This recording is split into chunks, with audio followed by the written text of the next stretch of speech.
Intellectual ability has very little to do with success as an entrepreneur.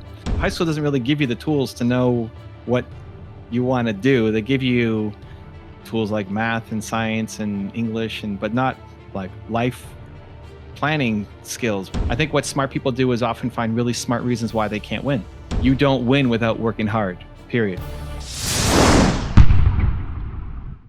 Welcome back to the Jad Experience. I'm your host, Jad Bootyab. My guest today is the awesome Evan Carmichael. Yep. Evan, welcome to the show, my friend. Cool. Thanks for the love, man. I love your backdrop. What city is that? This is Cleveland. So we're in Cleveland, Ohio. Okay, cool. I was in Cleveland. That was my last stop. That was the last stop on my tour? Yeah, when I did, so last year I did 23 cities, 90 days, and 2/3 of the way through, I broke my neck in 2 spots. And my agent and my team, they wanted me to go home. I'm like, no, this is part of my healing. And so my last stop was Cleveland.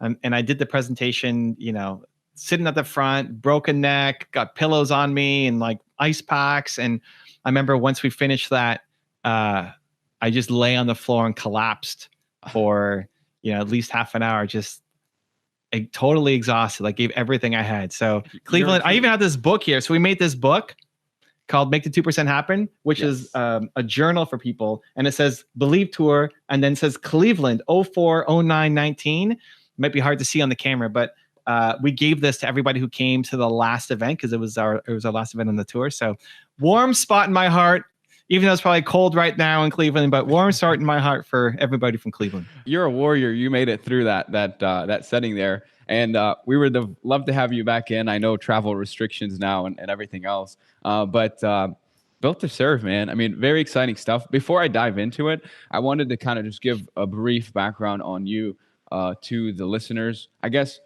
if you and I were buddies in high school, we were in class together and we were sitting next to each other.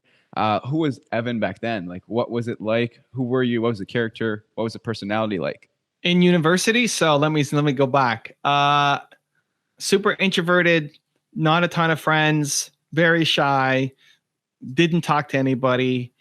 Running my company, depends on when I meet you, but running my business part-time while still in school. Trying to decide, do I want to be an entrepreneur and do this full-time, or do I want to be an investment banker and make 6 figures out of the gate and kind of travel around the world? Didn't really join any clubs. Is basically schoolwork, get it done, and then go work on my business pretty much every day. That was Evan Carmichael in university, dude. There we go. Now, you did want to be a VP at a bank growing up. Did you have like a role model that was a VP? Was there a role model there that inspired? He's done his homework, guys. He's done his homework. Jad's been reading. Always. I like it. Yeah. So in my yearbook in high school, where they ask you like, where are you going to be in 10 years? I said VP at a bank. I didn't know what I wanted to do. I mean, I think a lot of people who kind of graduate high school, high school doesn't really give you the tools to know what you want to do. They give you tools like math and science and English, but not like life planning skills, which is interesting. So entrepreneurship wasn't a thing. I'm 40 now, right? So this is 20. When did I graduate high school? 18. 22 years ago, nobody wanted to be an entrepreneur. I mean, my friends didn't want to be entrepreneurs. It was not just part of the culture. It's great now. Everybody wants to be an entrepreneur. Everybody wants to have a show and a pod. It's great. I love it, dude. But you kind of had to be crazy to be an entrepreneur. You had to basically not be employable. Like you can't get a job anywhere else, so your only option is to start a business. You had to be kind of crazy. So that was kind of like a last resort back then. Like super last resort. And I sound like I'm an old man, but I still got tons of runway ahead of me. But that was the culture, and I liked money. I liked making money. I liked being the banker in Monopoly. I liked hustling my baseball cards and I just stock markets. I just liked trying to find ways to make money. And so I asked my parents, well, who makes money? And they said bankers. So I was like, okay, I'm going to be a banker. So where am I going to be in 10 years? I don't know. VP at a bank. That just kind of made sense. So yeah, not a ton of thought or deep diving into self-awareness when I was 18 years old. Well, I was very similar growing up. So we probably would have been good friends back in high school and college days. You mentioned you were introverted. I heard somewhere you were nervous on stage. Funny enough, I had my team. I asked one of my team members here to do a little bit of research yesterday and say, hey, just make sure there's nothing that we're missing that would be interesting to put in the to talk about. And I go to my teammate and I go, hey, so what do you think of anything new on Evan that I don't know? And the first thing that comes out of his mouth is like, well, he's obviously very smart. And so I chuckled there, but then it kind of right away, it brought a thought into my mind, which was kind of with entrepreneurship specifically, how much does quote unquote smarts play a role, or how much is it a factor of hard work, or maybe a mix of the two? Where does smarts or where does hard work play a factor in whether it's building a business, being successful online as an influencer, or whatever it may be? I think intellectual ability has very little to do with success as an entrepreneur. I think if you're saying working smart versus working hard, that might be something a little bit different. But if having a high IQ was the thing that made the difference, then every university professor would be super rich. And they're not. And most of them suck at being entrepreneurs. And so IQ, I think IQ maps very poorly actually to entrepreneurship. When I was in the VC business, we were raising $500,000 to $15 million for companies. If somebody gave us their business plan and you flip to the team part of it and they had a PhD on their name, that would count as a strike against them. Like, ooh, their PhD. Yeah. Ooh.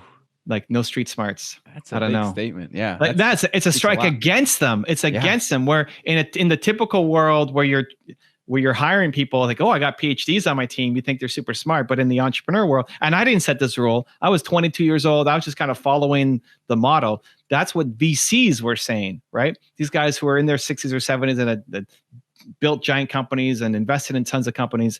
You had a PhD, it was a strike against you. So there's very little. If there is a correlation, it might be a negative one for PhDs or super smart people becoming successful entrepreneurs. Working hard is a prerequisite for anything in life that you want to get. Working hard is your ticket into the game. It doesn't guarantee you're going to get a home run. It doesn't guarantee you're going to win, but you don't win without working hard, period. There's lots of people who work hard and never win. There's lots of people who, I think of people in my family who have jobs, who work crazy hard at their jobs and don't get, paid super, super well for it. So you can work really hard and never go off and achieve your goals. But just working smart isn't enough. Doesn't count. I think what smart people do is often find really smart reasons why they can't win. Like, I can't win because of this. Too much knowledge and you start to overthink and you're kind of crippled from actually taking action because you know so much and you've learned so much throughout your college years. And so you start to overthink and overplan. And then you mentioned you have your 2% rule, which is just take action on the first with 2%. Yeah, dude. Look, it's the Cleveland book. Make the 2% happen with Cleveland right there. Make the 2% happen. About. So you know all this data and this information, but let's just jump right in and get started. And so planning and thinking and all this knowledge doesn't serve you until you actually start to take some action on it. I guess with as far as working hard, is there a balance? How do you kind of strike a balance between being fulfilled, but also working hard and growing? So wanting to grow and that desire to develop and grow and get to the next level sometimes carries you away from your day to day. You forget to even reflect on like, hey, I need to realize and accept and appreciate what's around me. So how do you kind of strike a balance between drive for growth as well as fulfillment on the other side? It's an interesting choice of words because I would equate a lot of my fulfillment comes from the growth that I'm getting. A lot of my fulfillment comes from like talking to you and making this show and talking about Cleveland and sharing stories and trying to help other entrepreneurs. Like that's deeply fulfilling for me. This isn't work for me. This is like the second I look at my calendar, it's like, oh man, really? I got to talk to Jad. Come on. Like if that's my mindset, I'm out. I'm not doing those things anymore. This is deeply fulfilling for me. Balance, I think, is a very personal question and will adjust throughout time for every human. So what your version of balance looks like is going to be different than mine, than The Rock, than somebody else. When you hear The Rock talk about his calendar, he needs to work out for 5 hours a day or something crazy. And so when he's on set, he has to wake up 5 hours early to go work out. And then he'll go and do his movie. And I think that's crazy. That's not balance for me. But if you hear him talk about being in the gym, it's his Zen zone. It's his, like, he needs it. That's part of balance for him, right? So I'd rather be sleeping. I'd be sleeping in my trailer. I would not be working out 5 hours, a day. But I don't look like The Rock, when you get the results. So you have to figure out what balance looks like for you. I think there are definitely moments where you can lean in on gratitude and what you've got, but also want more and strive to go and get more. I think for the most part, though, people need to be harder on themselves. Like, I'd say 95% of the time, you need to be harder on yourself. And 5% of the time, you have to be more gentle on yourself. Like, when you feel like you can't go anymore, when you've actually, like, I did my tour with a broken neck. Like the second half, or the last third of my tour was with a broken neck. And it wasn't, when I showed up to Cleveland, I wasn't as good a presenter as I was before I broke my neck, right? I had to just sit at the front of the room and I couldn't move for 4 hours while I'm trying to help people who are in the room. But I'm really proud of the effort that I put in, right? Absolutely. And so all that really matters is, are you proud of you? If I had to skip Cleveland, like if I was in so much pain and I just skipped Cleveland, everybody would have understood. Everybody would have said, hey, it's okay. Like, dude, you broke your neck. Don't worry about it.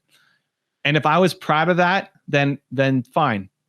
I would do it because I had hit my max. But I felt like I had a little bit more, just a little bit more. Let's show up for Cleveland. Let's make it happen. Come on. We got one more stop. Man. We got to, like, don't skip them over, because I'm in Toronto. So we're pretty close. Yep. So it's like, okay, don't skip Cleveland. Just let's go. Let's do one more. And like, we'll hit Toronto after.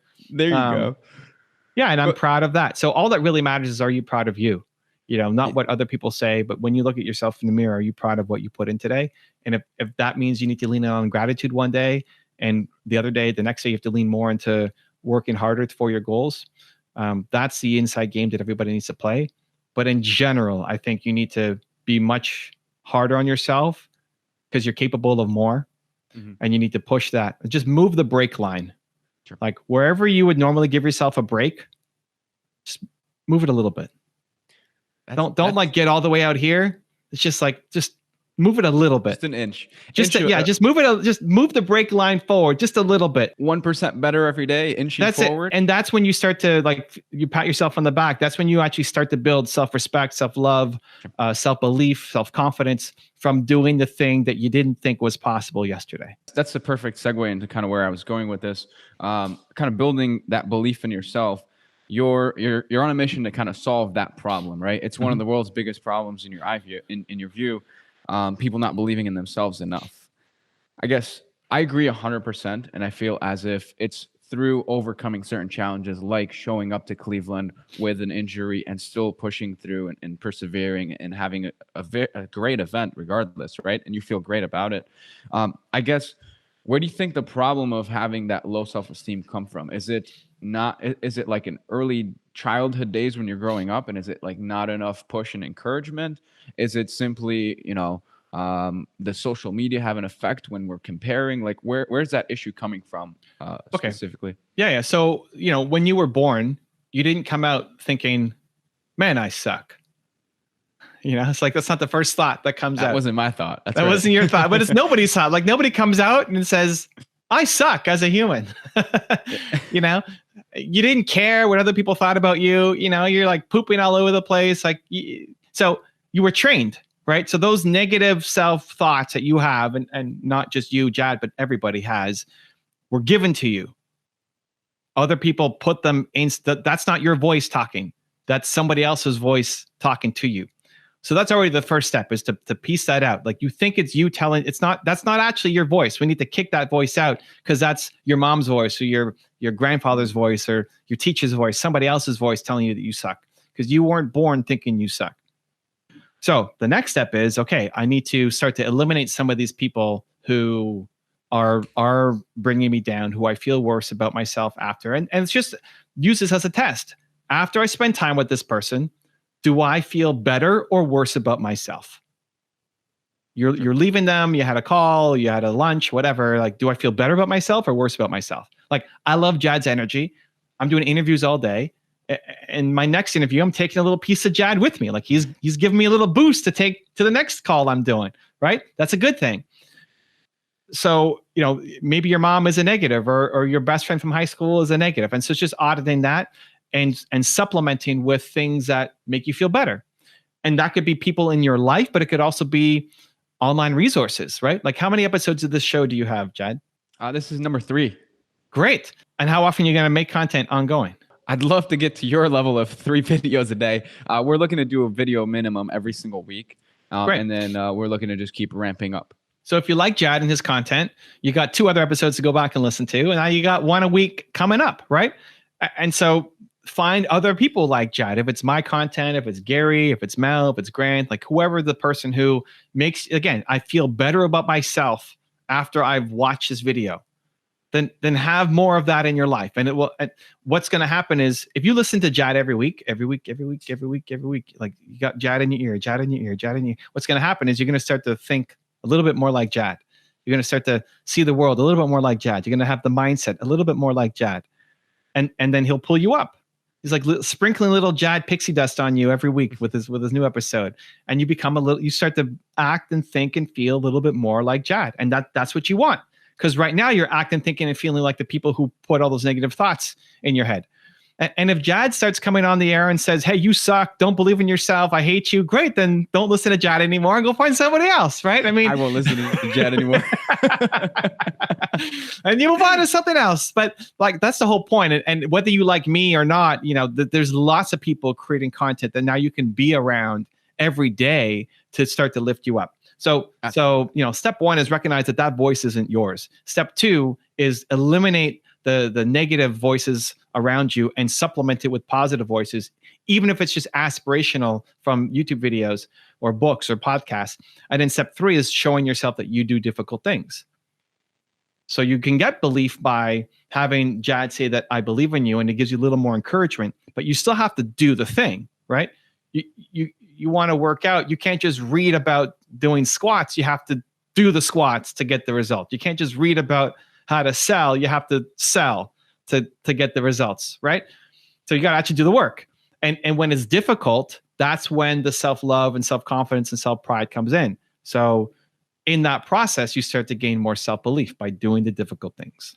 I love it. Yeah, I see it as this kind of like roadmap or this wheel where you're kind of excited, and then when you take action, you accomplish something, you feel better, and then you're even more excited. You take more action, you feel even better, and it just becomes kind of like a snowball effect of growth and development once you start taking action. So we talk about it all the time here, which is kind of like, hey, just get started. You're going to make mistakes, of course, but taking action is going to make you feel a lot better about yourself than hesitating and holding yourself back and not letting yourself experience whatever that is that you should be or that you aspire to do. I want to go to the book briefly. I love these kind of full pagers that you have in here. One of my favorites is the Chinese proverb. I got it right up. It's if you want happiness for an hour, take a nap. If you want happiness for a day, go fishing. If you want happiness for a year, inherit a fortune. And if you want happiness for a lifetime, help somebody. And so it's part of, us creating this content and you enjoying what you're doing, which is helping entrepreneurs. It's people, whatever they excel at and whatever they really enjoy, they get a kick out of it, and they're helping and serving through that channel. I guess, where can somebody who's kind of uncertain about the future, I love the fact that through the book and just through all of the content, the positivity, you give people hope, and that's huge. Where can people get started in finding out, like, hey, what is my purpose? What is my why? And then more importantly, like, who should I go after? Whom should be the person I serve? I mean, I think everybody finds great fulfillment in serving. And so how do we help them kind of get started in at least recognizing maybe a passion of theirs that they haven't uncovered, they haven't asked the right questions to themselves, and then to start to actually take action and serve and get that fulfillment through serving, really? Yeah, I mean, so the book will help.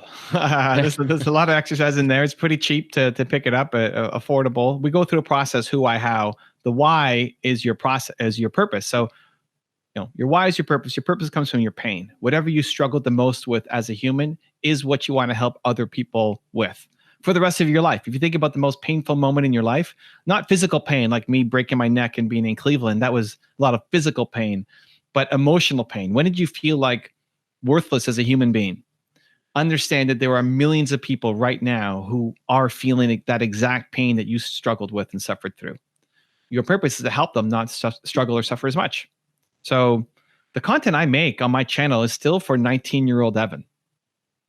And if you're making content, think about who Jad was 5 years ago. To say, hey, I'm going to launch a show and I'm going to interview some of my heroes and I'm going to bring them on. Like that would be an impossible thought. Like there's no way I'm going to do that. But here you are. I grew up on content of yours and podcasts and online motivational videos. And I still remember, when I first started, it was my first business at the time. And I was like, everything was going wrong. All I can remember playing in my head was the positivity and the keep going and the motivation. And so I 100% agree. You kind of have to be keeping in touch there, but but listen, it's okay. So you're watching the videos. That's different than, hey, I'm watching an Evan Carmichael video versus I'm going to interview Evan Carmichael on my channel. Sure. Right? That would have never come up. Like that's an impossible thought. But you're here. Like to the Jad that you were 5 years ago or 10 years ago, that's impossible. And you're here. So you've done the impossible. Right? But that's an inspiration. You can go back. Like if you were going to go talk to Jad from 5 years ago, and you're going to tell him, dude, you're going to do all these things. It's crazy. You know what you're going to be doing in 5 years? You're going to be having this show. You're going to launch this weekly episode. You're going to be interviewing some of the people you watch on these channels. You're going to be talking to them. You're going to be getting their advice and coaching from them. You're going to be doing that, dude. Let's go. Right? So there's lots of people who are Jad from 5 years ago, and they need your help. And they may not even listen to an Evan Carmichael, but they'll listen to you. Because you've been through the pain that they are currently going through. I know we're coming up on time here. Anything for 25-year-old Evan?